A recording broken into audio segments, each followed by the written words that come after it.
Hey everyone, it's Gruhamed here from Loudwire. What's wrong, man? Nothing. Thank you for joining me today. And we've got Ville and Migé of him with us today. Thank you guys so much for coming by. Thanks for having us. Great.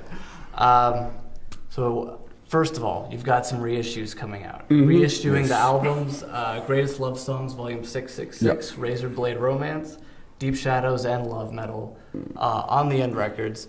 Why is now the right time to re-release They gave us a good deal.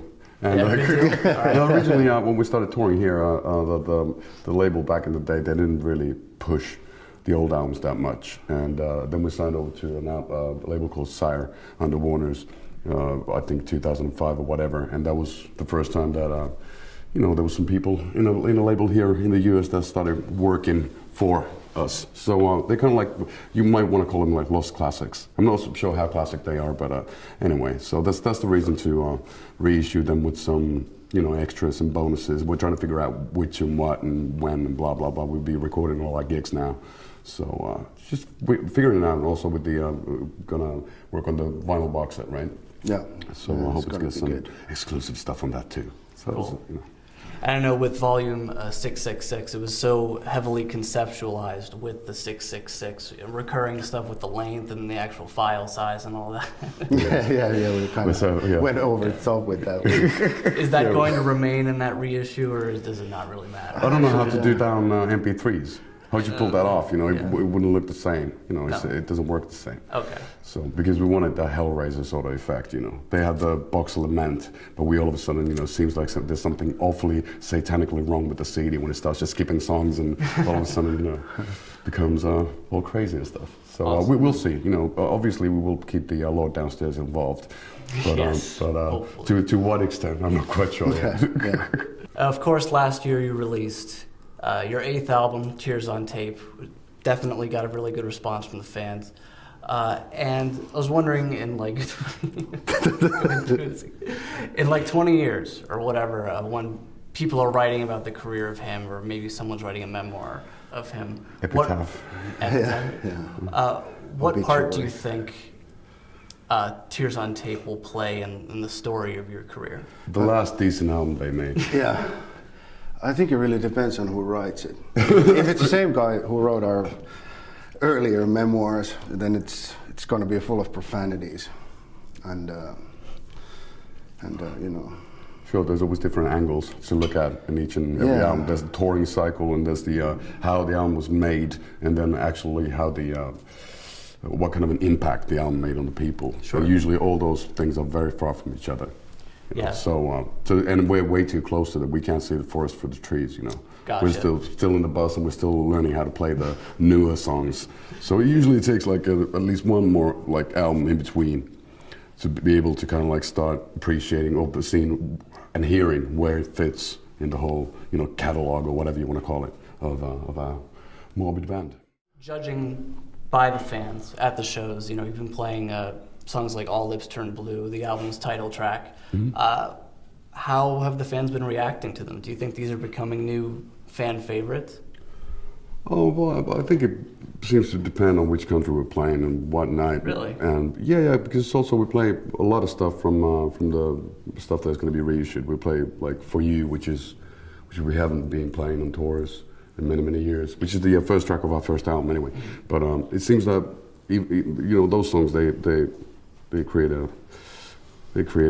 good vibe to the house each and every night, which is kind of odd because we never thought, those songs are really old for us. We wrote them back in 1986, maybe. Yeah. So that's a long time. And I think the most important thing is not how a new song is, what kind of impact that's going to make, but it's how you put the drama, the roller coaster ride of a set together. How you can combine the old and the new songs and give the new songs new angles and the old songs new vibes as well because of what kind of song they played next to. So. And that's interesting because a lot of bands, when they're asked, do you see much of a difference between the fans here or the fans there? Like, most of them just say, no, not really. But what has been maybe the differences here in the U.S.? Well, some people they express themselves more energetically, with whatever you want to call it. I don't know. I think I kind of, if I go to see a band myself, I do not move an inch. I'm standing like this, and maybe I'm nodding my head, so I can't really demand okay, you have to form a mosh pit over there and hit each other and show your titties. And, I'm not entitled to do that. So. No. So, you sure? No. You're entitled to show your titties, though.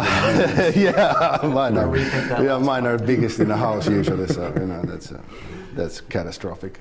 I think it's one of those things that it's always depending on the city and depending on the night. Usually people are wilder on weekends, because they're not working the next day, and they have the opportunity of staying out late and hanging out and getting hammered and blah blah blah. Were you sending me a message yesterday when you hung the bra on my bass guitar? Maybe I did, yeah. Then somebody threw a bra on stage once again. They probably thought that they came to see Tom Jones. And it was my size too. Yeah, true. Well, that means you're doing something right. Oh, okay. I think my environment is reacting to my obesity, so I don't think it has to be. Okay, what's next intervention? So I'm like, are you gonna cry? You're gonna write me a letter.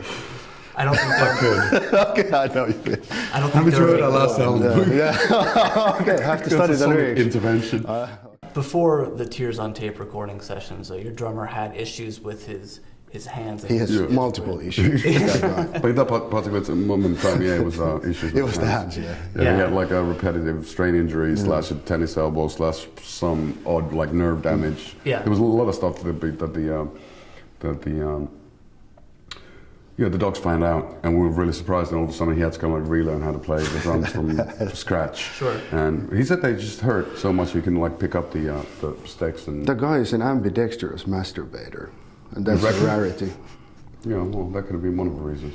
Yeah, let's stick with that. Yeah. Sure. Yeah. Let's keep it short and Was tell that, the truth for once.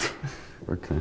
Was that kind of a scary time in your band, maybe a frustrating time of not really knowing when he'd be back or if he would be back to 100%? It was a horrible time. At least for, it was scary. A blessing in disguise, I think you always have to try to find the positive out of the negative. The thing that when he got himself back in shape and everybody went back to the rehearsal place and we realized that we still sound like a band, and I think that gave everybody an extra boost after all the sort of existential crisis or whatever we went through. So in that sense, there was a positive outcome, and the positive outcome, the document of that is Tears on Tape. So in that sense, it's okay. I'm sure that the album would have been way worse if he would have had his hands in shape, and we would have started. Maybe we would have recorded it too quick and not really worked on the songs as much. So that kind of gave me the extra time of working on the ideas a bit more. And I'm not sure, for certain they would have been two different albums. So. Wow. So.